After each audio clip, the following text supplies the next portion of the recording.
اور یہ بھی تو ہو سکتا ہے جو تمہیں چاہیے ہو وہ اللہ نے تمہارے نصیب میں صرف دعا کے ذریعے ہی لکھا ہو، اور اگر وہ تمہارا پیچھا نہیں چھوڑ رہی، نہ چاہتے ہوئے بھی تمہارے ہاتھ خود بخود دعا کے لیے اٹھ رہے ہیں، تو تم بھی پیچھے مت ہٹو۔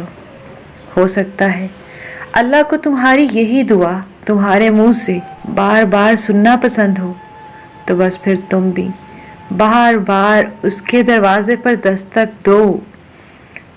تمہیں تمہارے نصیب بدلنے کا پورا حق اللہ نے دیا ہے، تو تم بھی اپنی پوری جان لڑا دو، اور دعا مانگنا کبھی نہیں چھوڑنا چاہیے، کیونکہ وہ قرآن میں بار بار کہتا ہے، تم مجھے پکارو میں تمہاری پکار سنوں گا۔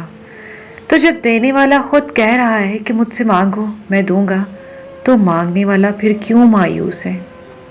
تو تم بھی پھر ثبوت دو نا کہ اللہ اگر آپ نے کہا ہے مانگو مجھ سے میں دوں گا، تو میں نے بھی یقین رکھ کے مانگنے میں کوئی کسر نہیں چھوڑی ہے۔